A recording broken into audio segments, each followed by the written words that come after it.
What is going on, guys? Chip here. Welcome back to another Pokemon TCG video, where today I am joined by a very special guest coming off of his second place finish this past weekend in Charlotte, North Carolina. Joined by Alex Schemanske. How's it going, Alex? How are you doing, man? Pretty good. Great. Congratulations, first and foremost. Awesome accomplishment. Your second regional, second place finish, I believe, if I'm not mistaken. Yeah. Yes, you got second place last year at the very first regionals with that Vileplume Toolbox deck, and then now doing big things once again with a very different style of deck, much more aggressive in this Buzzwole Lycanroc deck. So, congrats, man. Thanks. So we're going to just talk about, before we hop into the tournament and talking about how your rounds went and all that stuff, I just want to ask you a couple questions about your list. There's a couple of really unique choices here that I want to talk about, and but before we do that even, why don't you tell us about Buzzwole Lycanroc and what led you to choose this deck for the tournament? Well, the deck itself has, at worst, a 50-50 matchup against most everything. Greninja going in was probably my sketchiest matchup. And, to be honest, what led me to choose the deck was the night before, we just tried everything, and this came out the best. Sure. Yep, definitely, just its aggression lets it be 50-50 or better against basically everything, I feel like. So definitely a good choice there. I'll ask you a couple questions about some of your tech choices here. I see a 1-1 split of the two different Rockruffs. Is there specific reasoning behind having access to each one of these? The corner Rockruff is obviously really good for situations where Greninja starts Espeon, corner locking a artillery, and apparently, as you saw, a Regirock in finals. We'll talk about that a little more when we get to that. Ryan had a good time going back over that when I interviewed him yesterday. But the other Rockruff, I take it just like the other Rockruff was literally just there for a Hoopa counter as a last resort. Sure. Yeah, having something that can hit a Hoopa kind of hard is nice, and nice to have. When you don't have to go out of your way to tech for those kind of matchups, and there's something kind of already built into it, like this Rockruff in this instance. I guess that makes it work out. And then I want to ask you about the Oricorio as well. Where did this idea come from? This is the first time we've seen a Buzzwole list come out with this Oricorio. Where did this idea come from, and what was it in the deck for? So probably 3 weeks before the event, one of my friends, Wes Hollenberg, texted me saying Oricorio with Buzzwole was good as a Mew counter and a mirror match counter. Okay. Because the Oricorio has 90 HP and fighting resistance and 2 shots of Buzzwole with the Choice Band. So it's probably not getting one shot back, and if they are, it's by a Knuckle Impact, which that's probably a waste of resources. And at times during the event, I did use the snipe attack to snipe Wimpods and stuff. Yeah.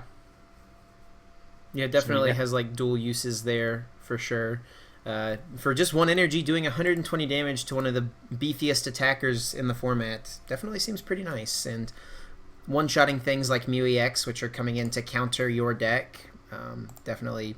I'm sure you killed a lot of Mew EXs throughout the weekend with Oricorio. Yeah. Yep. So that covers just about everything in the list. Other than that, it seems pretty standard to what we've seen from Buzzwole lists in the past. So if you want to run us through what your rounds looked like and what the tournament looked like for you, feel free, man. The floor is yours. All right. So in round 1, I played against a Raichu Pachirisu deck, no Garbodor. Interesting. So it was pretty straightforward, just turn 1, take a prize on Pikachu or something. And it was just not a hard matchup at all. Yeah. I 2-0'd that. Round 2 was against a Zoropod. He did not draw very well, so generally the matchup is around 50-50 because if you don't go off and hit elixirs consistently, they can take the lead and end you to 2 or something later. I 2-0'd that one. Round 3, another Zoropod.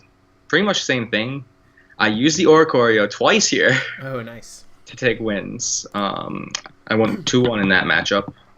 Round 4 was the wonderful stream match against Jose Marrero, where he completely bodied me because Silvally does that with Psychic Memory. That was bad.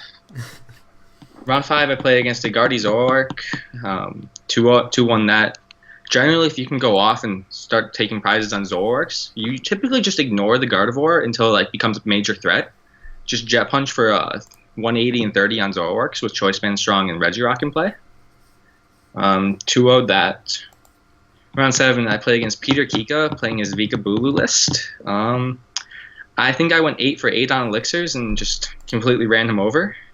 Generally, I call that a 50-50 matchup just because if you don't draw really well, it's bad. Mm-hmm.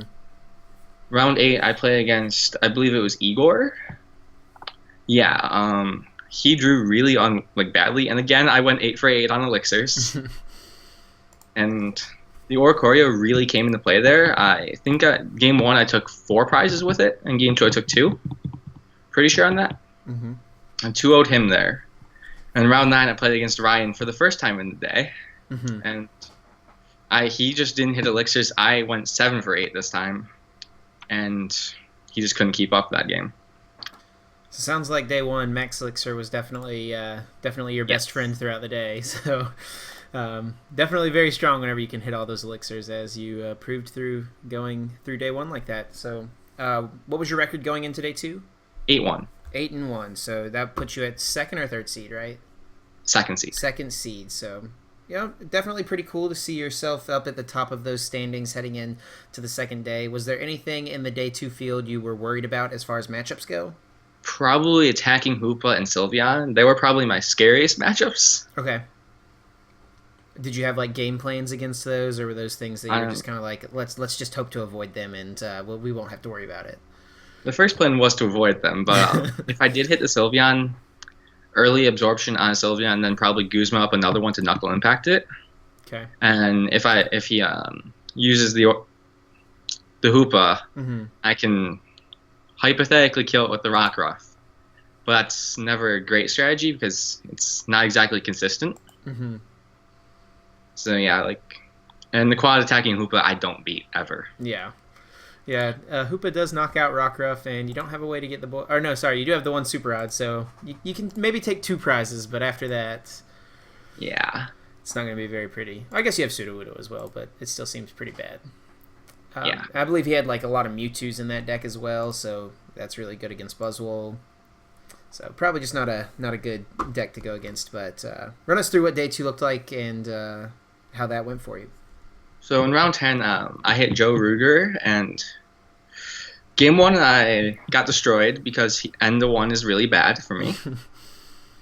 Game 2, I pulled off an energy from an end of 1 and just won the game. And game 3 went to time and took a tie. Mm-hmm. So really 50-50 there. Yeah, that's always a matchup in my eyes that has seemed pretty close. Your Ninja obviously just has that such strong late game comeback potential, but Buzzwole just has that early game aggression that can be hard for some of these evolution decks to deal with. So sounds like that's about how your games went. Yeah. So in round 11, I hit my teammate playing Zoropod, Zoro Garbodor, sorry. Okay. And since I knew the 60 card list, so I tested with Zoroark a lot before the event, and so I knew how it worked against Buzzwole. So I pretty cleanly 2-0'd him. Game 1, he did prize 2 Psychic Energy, which was a big problem. He never Trash Lanced either, so I did sack him pretty hard. But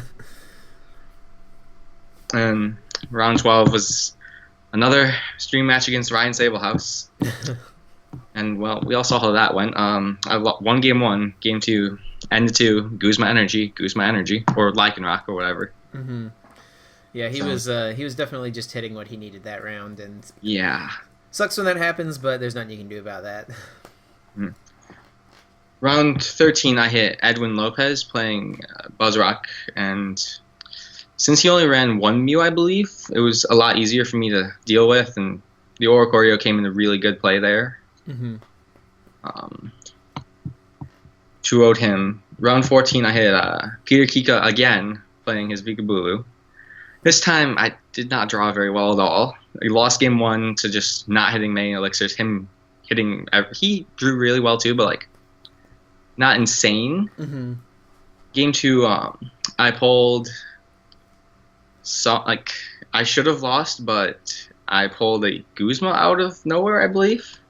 And game 3, I got rolled. Okay. And finally, round 15, I ran into a Zoroark Weavile, which was quite the interesting matchup. I actually, game one, took an early knockout on Zoro, and he hit the Mew, and I was left with a lone Sudowoodo, and just lost that game. Game two, I drew really well. The Oricorio killed the Mew, I believe, and I just won those 2 games fairly easily. Nice. So winning that last round locks you up into top 8. Definitely a good feeling. So have you top 8'd one this year yet? No, I've actually not top 8 a regional this year. So I'm sure that was a slump you were happy to get over, for sure. Yes. And what did you see whenever the standings went up for top 8? What was your bracket looking like? My bracket would be the one. Well, I'd play the Glaceon Zoroark first, and then I'd play the winner of Joey and Edwin, and obviously the Ryan in finals. Right. But okay, so is Glaceon Zoroark a deck that, I mean, I don't think it was one that people were super expecting to see, like maybe a little bit at the tournament, but is that something you had even tested any games against with this deck? no, I'd actually never played a game against Glaceon Zoroark. Okay, so what was your strategy going in, and how did those games work out for you? My strategy was basically to start with one Buzzwole, take like probably a 60 to 90 damage Jet Punch. And when he hit that with Frostweird and the 30 something else, I would bench a new Buzzwole and do probably 50 or something to another Glaceon and like 30 snipe somewhere. I would try to stagger my Buzzwoles to where he couldn't snipe, and then use the GX tech right away to kill it. Sure. I believe both games I had 3 Buzzwoles on field with 150 plus damage on them. Oh, wow. And the Lycanroc came in really good because he ran 2 Mewtwo's, which became a really problem for me. Yeah, so how'd you maneuver around those Mewtwo's throughout those games? Well, the game 1, I just was able to take GX knockouts the entire game, and Mewtwo could never one-shot my Buzzwoles. So, like that, I just avoid Lycanroc. You're so good in the matchup. Yeah, definitely seems like it for sure. Well, cool. Winning 2-0 there, you said? Yes. Over the Glaceon Zoroark, and then headed into top 4. See yourself against Joe Vertiger, friend of yours, and someone you've already played once in the tournament. How did that top 4 match go? Game 1, I actually missed the turn 2 knockout and anything, and he went first. So he got the duplicates off without me taking a prize to start.